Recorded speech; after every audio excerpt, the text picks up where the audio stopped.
नमस्कार दोस्तों, आप सभी का स्वागत है हमारे YouTube के चैनल डीडीवी कैंपस में। तो आज हम बात करने वाले हैं अपने एक लाइफ प्रोसेस का पार्ट जिसका नाम है रेस्पिरेशन।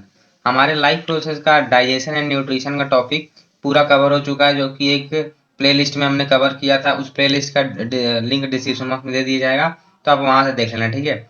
तो अभी हम बात करेंगे रेस्पिरेशन, और ये इसका इंट्रोडक्शन होगा। इसमें रेस्पिरेशन की हम छोटी छोटी बातें को समझेंगे, ठीक है। बाद में respiration in animal and respiration in plants पढ़ेंगे, ठीक है। तो अभी हम फिलहाल देखते हैं रेस्पिरेशन का डेफिनेशन, ठीक है। तो the process in which we take oxygen and the taken oxygen break down the glucose to release CO2, H2O and energy as their by product, ठीक है। तो अब ये देखिए, हम समझते हैं क्या ये वो प्रोसेस जिसमें हम ऑक्सीजन लेते हैं और लिया हुआ ऑक्सीजन ग्लूकोज को तोड़ता है हम किसमें, कार्बन डाइऑक्साइड, वाटर और एनर्जी में, जो कि उसका बाई प्रोडक्ट है, ठीक है। तो अभी आपको अच्छे से नहीं समझ में आया तो देखिए, हम आपको समझाते हैं क्या होता है ग्लूकोज। सपोज कि ये एक हमारा बॉडी का सेल है, ठीक है। ये हमारा एक बॉडी सेल है, ठीक है। तो अब हमने क्या किया, ऑक्सीजन लिया, ठीक है। ऑक्सीजन देखिए, ऑक्सीजन हमने लिया तो ये हमारे सेल में गया।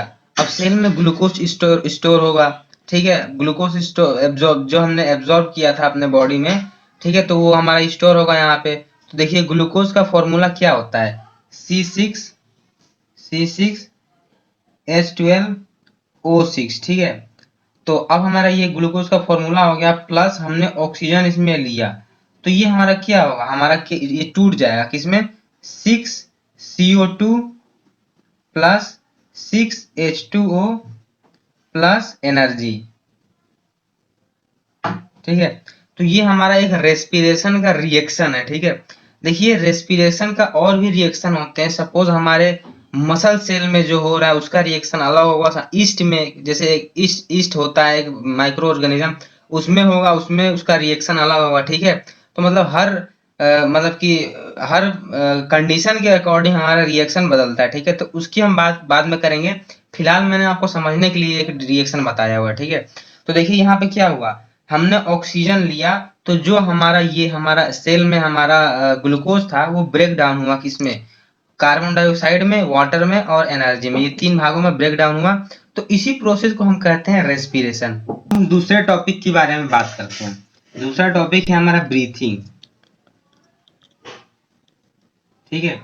देखिए अगर मैं आपसे पूछूं कि ब्रीथिंग क्या है भाई, तो आप बोलेंगे कि हम जो सांस लेते हैं, मतलब ऑक्सीजन लेते हैं और कार्बन डाइऑक्साइड छोड़ते हैं, तो इस प्रोसेस को ब्रीथिंग बोलते हैं। अगर मैं पूछूं कि रेस्पिरेशन क्या होता है, तो आप फिर यही बोलेंगे। मतलब जरूरी नहीं कि आप बोले, लेकिन लगभग लगभग 50% मैंने लोगों को देखा है कि यही बोलते हैं, लेकिन ये गलत है। क्यों? क्योंकि रेस्पिरेशन और ब्रीथिंग में बहुत बड़ा डिफरेंस है। ये ब्रीथिंग और रेस्पिरेशन लगभग लगभग थोड़ा बहुत मतलब मैच खाता हुआ प्रोसेस है, लेकिन पूरा नहीं। क्यों? क्योंकि रेस्पिरेशन एक केमिकल प्रोसेस है और ब्रीथिंग हमारा एक फिजिकल प्रोसेस है। मैं इसके बारे में सबसे लास्ट में डिस्कशन करूंगा, क्योंकि इसके बारे में बहुत ही अच्छे अच्छे क्वेश्चन पूछ लिया था। इसके बारे में डिफरेंस, इसके बीच में डिफरेंस पूछा जाता है, ठीक है। तो इसके बारे में हम बाद में बहुत अच्छे से वो करेंगे, बात करेंगे, ठीक है। तो अब हम बात करते हैं कि रेस्पिरेशन कितने तरीके की होती है, ठीक है। रेस्पिरेशन की कितने टाइप के होते हैं। रेस्पिरेशन हमारा दो तरीके की होती है। एक होता है एरोबिक रेस्पिरेशन, एक होता है एनारोबिक, ठीक है। देखिए रेस्पिरेशन हमारा दो तरीका होता है, एक होता है एरोबिक रेस्पिरेशन और दूसरा होता है एनारोबिक रेस्पिरेशन। तो अब हम बात करते हैं एरोबिक क्या होता है। जो रेस्पिरेशन हमारा ऑक्सीजन के प्रेजेंस में हो, मतलब कि ग्लूकोज जब टूटता है वो ऑक्सीजन के प्रेजेंट में होता है, ये हमने अभी पढ़ा था। लेकिन जो ऑक्सीजन ग्लूकोज के प्रेजेंट में टूटता है उसे एरोबिक रेस्पिरेशन बोलते हैं, ठीक है। और जो ग्लूकोज ऑक्सीजन के अब्सेंस में टूटता है उसे एनारोबिक रेस्पिरेशन बोलते हैं, ठीक है। तो देखिए एरोबिक रेस्पिरेशन हमारे में होता है, जैसे हम बड़े बड़े मॉलिक्यूल, बड़े बड़े कॉम्प्लेक्स ऑर्गेनिज्म में होता है, ठीक है। और एनारोबिक माइक्रो ऑर्गेनिज्म में होता है। लेकिन कभी कदार क्वेश्चन ये पूछ लिया जाता है, क्या एनारोबिक रेस्पिरेशन यानी एनारोबिक रेस्पिरेशन जो कि ऑक्सीजन के अब्सेंस में होता है, क्या ये हमारे अंदर भी होता है? क्या मतलब कि ह्यूमन बींग्स में भी होता है? तो इसका आंसर है जी हाँ, बिल्कुल हमारे ह्यूमन बींग्स में भी होता है। तो वो किस कंडीशन में होता है, वो क्यों होता है? जब ग्लूकोज हमारे ऑक्सीजन के प्रेजेंस में टूटता है ह्यूमन बींग्स के अंदर, तो एनारोबिक रेस्पिरेशन कैसे हुआ? ठीक है, तो एनारोबिक रेस्पिरेशन मैं बताता हूँ कैसे हुआ। पहले हम एरोबिक को सही से समझते हैं। देखिए क्या होता है, हमारा ये ग्लूकोज है C6H12O6, ठीक है, ये ग्लूकोज है, हमने क्या लिया, ऑक्सीजन लिया। तो ये देखिए क्या होगा, ये पहले ये कहा जाएगा हमारे, ये हमारे ग्लाइकोलाइसिस, इस प्रोसेस को बोलते हैं ग्लाइकोलाइसिस, ठीक है। और ये कहाँ होगा, साइटोप्लाज्म में, ठीक है। अब देखिए ये फिर हमारा किसमें, पहले हमारा ये टूट जाएगा किसमें, पाइरूवेट में, ठीक है। और पाइरूवेट के दो मॉलिक्यूल होंगे, ठीक है, ये मैंने शॉर्ट फॉर्म में लिख दिया 2 मोल। मैं दूसरा पेन बदल देता हूँ तो आपको अच्छे अच्छे समझ में आए, ठीक है। तो पहले तो ये पाइरूवेट में टूटेगा, जिसमें एक एक ग्लूकोज का मॉलिक्यूल दो पाइरूवेट में टूटेगा, ठीक है। उसके बाद क्या होगा, ये वाला प्रोसेस हमारा होता है ऑक्सीजन के प्रेजेंट में, ठीक है। और ये होता है माइक्रोकॉन्ड्रिया में, इसको बोलते हैं हम कर्व साइकिल,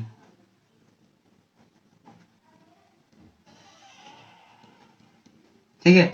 अब देखिए इसके बाद का प्रोसेस हम देखते हैं क्या होता है। तो ये हमारा क्या देता है, 6 मॉलिक्यूल्स ऑफ CO2, मतलब 6 कार्बन डाइऑक्साइड का मॉलिक्यूल देता है, प्लस 6 हमारा क्या देता है, वाटर मॉलिक्यूल्स।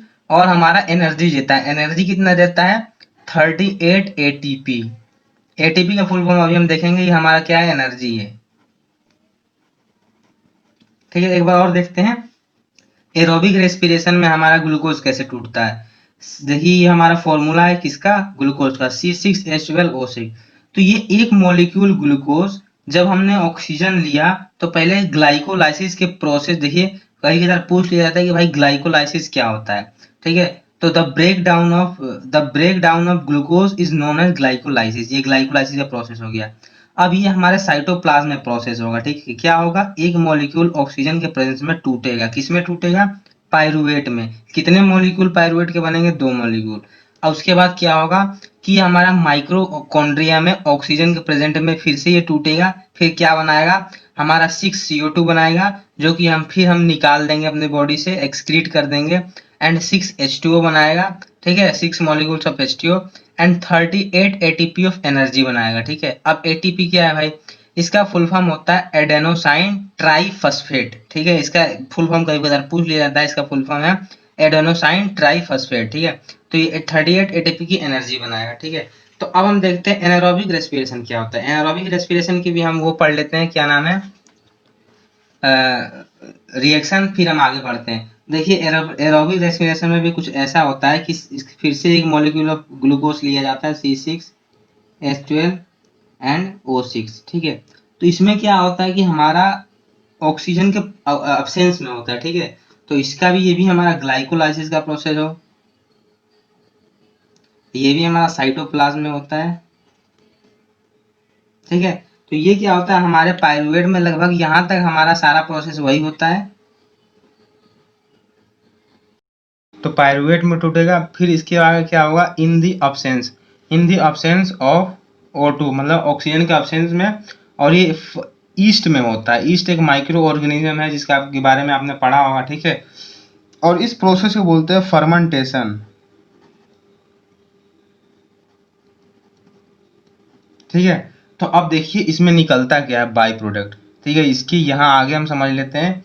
पहले निकलता है 2 मॉलिक्यूल्स ऑफ C2H5OH, इसको हम क्या बोलते हैं, इथेनॉल, ठीक है। And plus 2 CO2 plus 2 molecule of ATP, ठीक है।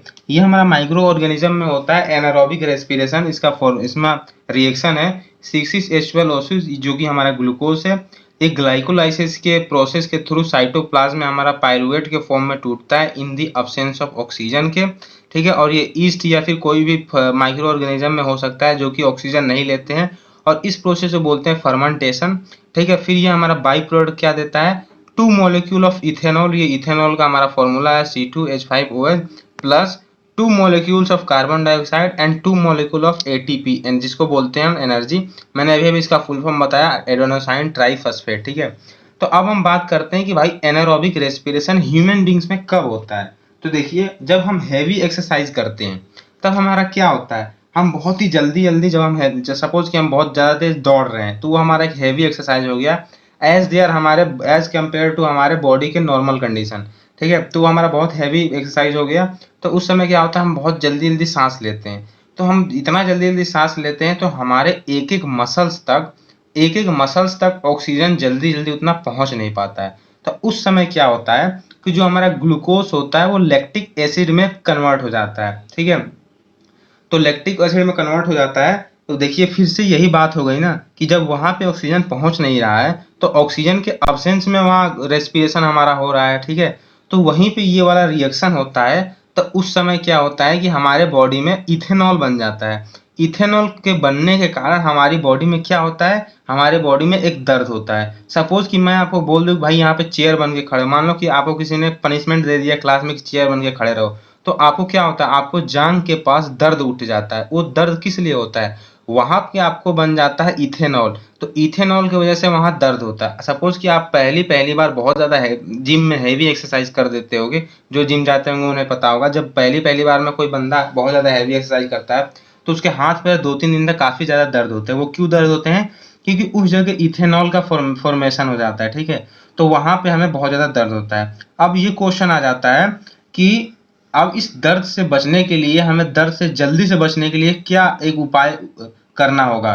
तो उस जगह हमें हॉट वाटर का मसाज लेना होता है, ठीक है। मतलब गर्म पानी का मसाज लेना होता है, जिससे हमारा लैक्टेज, ये जो हमारा वो है लैक्टे इथेनॉल है, वो जल्दी से टूट जाए और जल्दी से हमें राहत मिले। तो ये था हमारा aerobic respiration and anaerobic respiration, ठीक है। तो अब देखिए, इस जब हमारा दर्द होता है, वो कभी कभार पूछ लिया जाता है उस दर्द को क्या बोलते हैं। तो उस दर्द को बोलते हैं muscles cramp, MUSCLES, muscles cramp, ठीक है। तो अब हम बात करते हैं ब्रीथिंग के बारे में कि ब्रीथिंग क्या है। तो देखिए क्या होता है, the process by which living organism take oxygen and exhale CO2 is known as breathing. मतलब वो प्रोसेस जिसके द्वारा लिविंग ऑर्गेनिजम्स ऑक्सीजन लेते हैं और कार्बन डाइऑक्साइड छोड़ते हैं, उसे हम बोलते हैं ब्रीथिंग। लेकिन ब्रीथिंग और रेस्पिरेशन में अंतर क्या है। अब देखिए भाई, ब्रीथिंग एक हमारा हो गया फिजिकल प्रोसेस,